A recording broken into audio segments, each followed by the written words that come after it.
नमस्कार दोस्तों, रेनू एकेडमी में आपका स्वागत है। आप सब कैसे हैं? आई होप आप सब अच्छे होंगे और खूब मन लगा के पढ़ाई भी कर रहे होंगे। दोस्तों, अभी की जैसा यूपीएससी का रिजल्ट आया है, आप सब देख रहे हैं कि उसमें लड़कियों ने अपना वर्चस्व हासिल किया है। लड़कियों ने जो है अच्छी रैंक है, फर्स्ट रैंक पे शक्ति दुबे हैं और सेकंड रैंक पे भी किसी लड़की का है। तो अगर हमारे जो समाज में है ना, लड़कियों को बड़ी हे दृष्टि से देखा जाता है। अभी तो बहुत सारे सुधार हो चुके हैं, लेकिन जब आप गांव में चले जाएंगे, जो लोग गांव से होंगे उनको पता होगा, लड़कियों के ऊपर पूरे घर की जिम्मेदारी होती है और इतना ज्यादा उनको संकुचित कर दिया जाता है कि वो आगे के बारे में सोच ही नहीं पाती हैं। तो मुझे उन लोगों से कहना है कि लड़कियां जो हैं, अगर उनको आगे आने का मौका दिया जाए तो बहुत ही आगे जा सकती हैं। तो आप लोगों से यही करना है कि आप लोग, अगर कोई घर का गार्जियन है, कोई बड़ा है, तो लड़कियों को सपोर्ट करें पढ़ने में। क्योंकि अगर एक लड़का जो पढ़ता है तो उसके सपोर्ट में सभी लोग होते हैं, लेकिन लड़की के सपोर्ट में बहुत कम लोग ही होते हैं। लेकिन लड़कियां जो हैं जी जान लगा के पढ़ती हैं। मुझे पता है, क्योंकि मैं एक टीचर हूँ, तो मैं हर क्लास में देखती हूँ कि लड़कियां जो है अच्छा कर रही हैं। लेकिन जहाँ पर देखिए, अगर उनके अकॉर्डिंग में लड़कों का, तो उसकी अपेक्षा उनका ध्यान पढ़ाई पे थोड़ा सा कम रहता है। लड़कियों के ऊपर पूरी घर की जिम्मेदारी भी रहती है, खाना पीना सारा चीज, सारा काम करना, और उसके बाद भी वो पढ़ाई के क्षेत्र में अच्छा भी करती हैं। तो दोस्तों, आज का जो हमारा टॉपिक है क्या है, रीतिकाल की पंक्तियां। हमने सोचा दोस्तों कि आपको सारी चीजें किताब में मिल जाएगी। आप भक्ति काल पढ़ सकते हैं, आदि काल में सिद्ध साहित्य पढ़ सकते हैं, अपभ्रंश पढ़ सकते हैं, याद कर सकते हैं। लेकिन ये जो पंक्तियां होती हैं ना, बड़ी कठिन लगती हैं, बहुत एक दूसरे से मिलती हैं, समझ ही नहीं आता कि किसकी पंक्ति कौन किसकी है, कौन सी पंक्ति किसकी है। तो उन्हीं को हम एकदम सरल माध्यम से आपको याद करवाएंगे। देखिएगा कि अभी कितने आसान तरीके से हम पंक्तियों को याद कर लेंगे। और सबसे ज्यादा जो पूछा जाता है वो रीतिकाल की पंक्तियों को पूछा जाता है। हम सभी काल की पंक्तियों को याद करेंगे, लेकिन सबसे ज्यादा रीतिकाल को पूछा जाता है, इसलिए हम सबसे पहले रीतिकाल से शुरुआत करेंगे। तो हम तो आइए देखते हैं, रीतिकाल में सबसे पहला अगर कवि देखा जाए तो कृपा राम आते। कौन है? कृपा राम ही, हाँ, कृपा राम आते हैं। लेकिन जो है, उसके बाद कौन आएंगे? केशवदास। केशवदास के बाद जिसको चिंतामणि शुक्ल को कौन मान लिया है प्रथम कवि रीतिकाल का? तो शुक्ल ने। शुक्ल का कहना है कि जो अखंड परंपरा चलती है रीतिकाल की, वो चिंतामणि त्रिपाठी से ही चलती है। तो अगर एग्जाम में पूछ ले कि आचार्य रामचंद्र शुक्ल ने रीतिकाल का प्रथम कवि किसे माना है, तो आप किसे बताएंगे? चिंतामणि को बताएंगे। और चिंतामणि का समय भी साथ में देखते चलो, 1609 ईस्वी है। क्या है? 1609 ईस्वी है। और ये शाहजहां और शाहजी भोसले जो थे, उनके दरबार में रहते हैं। इसको भी याद रखना है क्योंकि एग्जाम में पूछा जाता है कौन किसके दरबार में। रीतिकाल की एक प्रमुख विशेषता है कि यहाँ के जो कवि हुआ करते थे, ज्यादातर कवि वो किसी न किसी आश्रय में रहते थे। एग्जाम में पूछ सकता है सबसे ज्यादा राजाश्रित कवि कौन रहा है, तो देव रहे हैं। याद रखिएगा, जो देव हैं, देव क्या हैं? ये सबसे ज्यादा राजाश्रित कवि हैं। सबसे ज्यादा राजा के यहाँ ये जो हैं, राजा के यहाँ, राजाओं के यहाँ रहते थे। मतलब इनको बहुत ज्यादा राजाओं का आश्रय प्राप्त था। तो आप लोग को ये चीज याद रखना है। शाहजी भोसले और शाहजहां के यहाँ कौन रहता है? चिंतामणि त्रिपाठी रहते हैं। और इन्हें, चिंतामणि त्रिपाठी को त्रिपाठी बंधु भी कहा जाता है। त्रिपाठी बंधुओं को बहुत पूछा जाता है। तो त्रिपाठी बंधु में कौन कौन आते हैं? पहले कौन है? मतिराम आ जाएंगे। चिंतामणि तो है ही, मतिराम है, भूषण है, और एक है जटाशंकर। कौन है? जटाशंकर त्रिपाठी हैं। तो इन तीनों के नाम को आप लोगों को याद रखना है कि त्रिपाठी बंधु में कौन आते हैं। चिंतामणि त्रिपाठी, मतिराम, भूषण, और एक है जटाशंकर। इस चीज को याद रखना है। चिंतामणि की रचनाएं भी बहुत फेमस है, बहुत पूछी जाती है। एक रचना जो सबसे ज्यादा पूछी जाती है वो क्या है? काव्यकुल कल्पतरु। क्या है? काव्यकुल, काव्यकुल कल्प तरु। कौन सी रचना है? कविकुल कल्पतरु है और यह सर्वांग निरूपक रचना है। कैसी रचना है? सर्वांग निरूपक रचना है। अगर ये सर्वांग निरूपक रचना लिखते हैं तो जाहिर सी बात है ये सर्वांग निरूपक कवि भी माने जाएंगे, चिंतामणि। और क्या है? काव्य प्रकाश पूछी जाती है, काव्य प्रकाश पूछी जाती है। इसके बाद काव्य विवेक भी है। क्या है? काव्य विवेक, काव्य प्रकाश, और एक पूछी जाती है कृष्ण चरित। इनकी एक रचना जो आपका ध्यान जिस पर नहीं जाता होगा, कौन सी है? कृष्ण चरित। कौन सी है? कृष्ण चरित है। और रामायण भी एक रचना है। कौन सी है? रामायण। कौन है? रामायण है। कौन सी रचना है? देवचरित, वो देव की रचना है। कृष्ण चरित किसकी है? चिंतामणि त्रिपाठी की रचना है। रामायण भी इनकी रचना है। ये 3-4 जो रचनाएं हैं, 5 रचनाएं, इसको याद रखिएगा। एक है मयंक मंजरी भी है, याद रखिएगा। कौन सी रचना है इनकी? हाँ, श्रृंगार मंजरी, सॉरी, श्रृंगार मंजरी। कौन सी रचना है इनकी? श्रृंगार मंजरी, श्रृंगार मंजरी। इन सबको हमने ट्रिक से याद करवाया है, इनकी रचनाओं को। अगर आपको देखना है तो आप प्लेलिस्ट में जाके देख सकते हैं।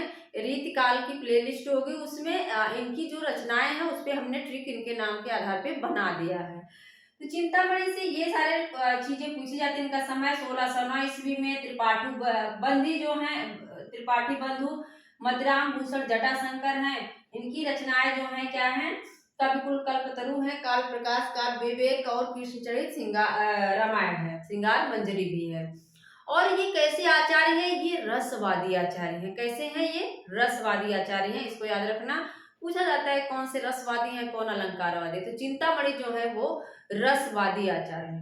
अब आइए हम इनको देखते हैं। इनकी जो कविताएं हैं, इनकी जो कविताएं हैं, इनकी जो पंक्तियां हैं एग्जाम में पूछी गई हैं, उसको याद कर लेते हैं। कैसे? ट्रिक से। दोस्तों, अगर आप चैनल पर नए हैं तो चैनल को सब्सक्राइब कर लीजिएगा, शेयर कर दीजिएगा, लाइक कर दीजिएगा। हम यहाँ पे, आप सब जानते होंगे कि एकदम अलग तरीके से पढ़ते हैं, क्लास में ही याद करने की कोशिश करते हैं।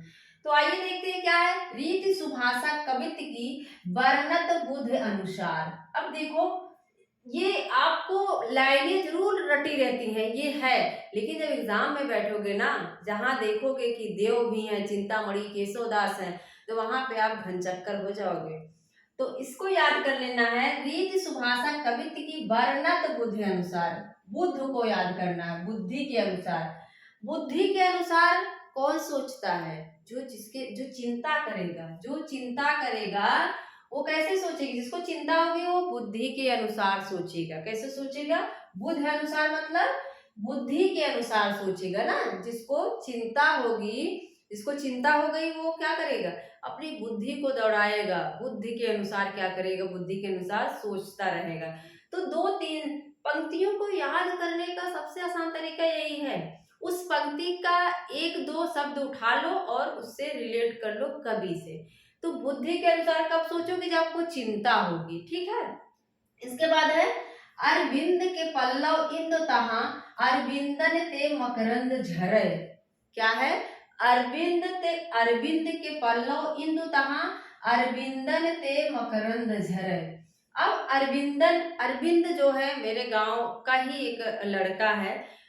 तो हमने वहीं से अपनी ट्रिक बना ली कि अरविंद को देख कर ना, वो पढ़ रहा है, उसको नौकरी नहीं मिल रही है, तो उसको देख के बड़ी चिंता होती है। अरविंद 2 बार आया है, यहाँ पे भी अरविंद मतलब होता है कमल।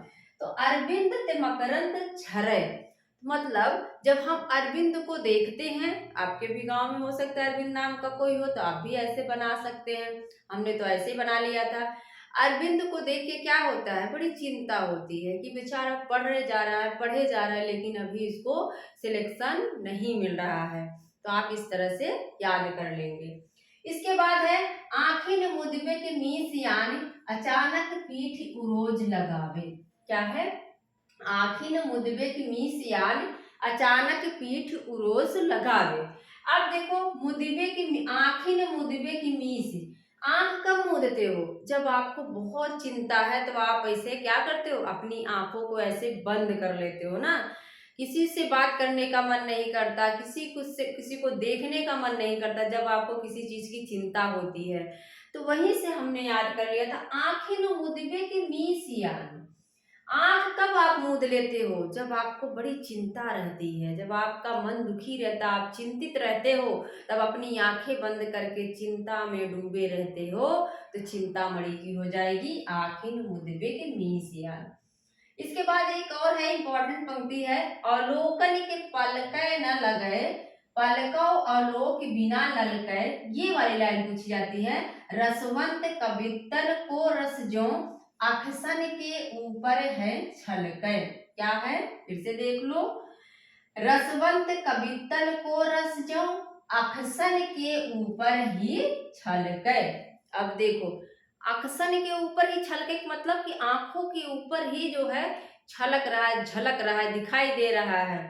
तो आंखों के ऊपर क्या झलकता है? जब अगर आप कोई सी चिंता में हो, क्या हो, हर चीज को चिंता से जोड़ लो। देखो क्या है, अगर आप किसी चिंता में हैं तो आपकी आंखों को देख के पता चल जाता है, जो आपके करीब होता है, जो आपका हितैषी होता है, वो आपकी आंखों को ही देखकर क्या करता है? पहचान लेता है।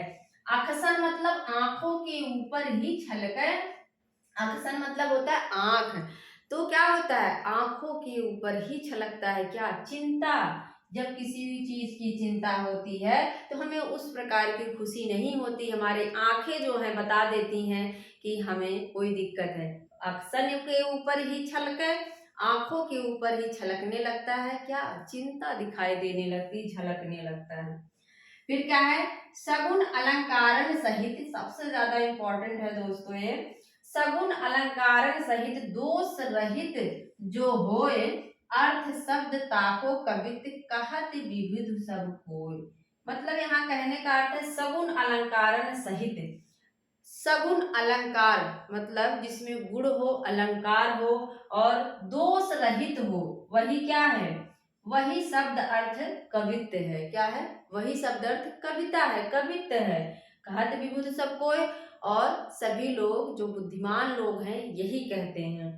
क्या है? सगुण, गुण हो, अलंकार हो, दोष रहित हो, शब्द अर्थ वही क्या है? कविता है, कवित्व है। और कहत विबुध सब कोय, यही सब कोई कहते हैं। फिर से अब इसको याद कैसे रखें? विबुध, यहाँ भी देखो विबुध आया, बुद्धि आया है, तो कहत विबुध सब कोय। जब आप किसी चीज पे चिंता करोगे तो आप क्या करोगे? बुद्धि के अनुसार सब कोई, सब कोई क्या है? सब कोई चिंता करता है तो बुद्धि के अनुसार ही करता है। विबुध सगुण अलंकारण दो सहित दोष रहित, दोष रहित। अगर किसी में गुण है, अलंकार है, दोष रहित है, तो क्या है? कोई चिंता करने की जरूरत ही नहीं है। ऐसे याद कर लो, क्योंकि पहली लाइन ही सिर्फ पूछ लेगा सगुण अलंकार सहित दोष रहित जो हो, तो याद कर लो जो दोष रहित होगा, जिसमें कोई दोष ही नहीं होगा, दोष रहित होगा, उसको कोई चिंता करने की जरूरत नहीं है। अगर कोई दोष रहित है तो उसको चिंता करने की जरूरत नहीं है। ऐसे याद करना। एक बार फटाफट फिर से देख लो। क्या है? रीत सुभाषा कवित्व की वर्णत बुद्धि अनुसार। बुद्धि के अनुसार क्या सोचता है? जब हम चिंता करेंगे तो कैसे करोगे? बुद्धि के अनुसार करोगे। कैसे करोगे? बुद्धि के अनुसार करोगे। इसके बाद क्या है? अरविंदन के पल्लव इंद तहां अरविंदन ते मकरंद झरे। हमने इसको याद कर लिया था। अरविंद जो है उसको देखने के बाद मकरंद झरने लगता है। ऐसे याद कर लिया, मकरंद, आंसू निकलने लगते हैं, इतनी चिंता हो जाती है उसको देख के, क्योंकि उसको नौकरी ही नहीं मिल रही, इतना दिन से पढ़ रहा है। आँखिन मुदबे के मीस यानी अचानक पीठ उरोज लगाए। आंखों को मीसते हो, आंखों को मूंद लेते हो, मीसते हो। कब? जब आपको चिंता होती है तब आंखों को आप बंद कर लेते हैं। और अवलोकन में पलकें ना लगे, और पलकें नहीं लगती हैं। कब? जब आपको किसी चीज की चिंता होती है तो पलकें नहीं लगने का मतलब आपको नींद नहीं आती है। पलकें नहीं लगती हैं कब? जब आपको चिंता होती है। पलकों अवलोकन के ललके, रसवंत कवितन को रस जो अखसन के ऊपर ही छलके। आंखों के ऊपर ही छलकता है क्या? जब आपको चिंता होती है तो आपके ऊपर, आपकी आंखों के ऊपर ही छलकने लगता है। सब कोई पहचान लेते, हाँ इसे कोई दिक्कत है। सगुन अलंकार सहित दोष रहित जो होए, जिसमें गुण होगा, अलंकार होगा, दोष रहित होगा, वही क्या है, शब्द अर्थ कविता है। और जिसमें ये सारे गुण हैं उसको चिंता करने की जरूरत ही नहीं है, उसको वो चिंता रहित है। और बुद्धि के अनुसार विबुध सब कोई, और जिसको चिंता होती है वो क्या करता है, बुद्धि के अनुसार सोचता है। ठीक है, मुझे लगता है कि आप लोगों को चिंतामणि की पंक्तियां याद हो गई होंगी। अब बिल्कुल टेंशन लेने की जरूरत नहीं है दोस्तों, जो जो पंक्तियां अक्सर एग्जाम में पूछी जाती हैं उसको मैं आप लोगों को याद करवा दूंगी धीरे धीरे, टेंशन नहीं लेना है।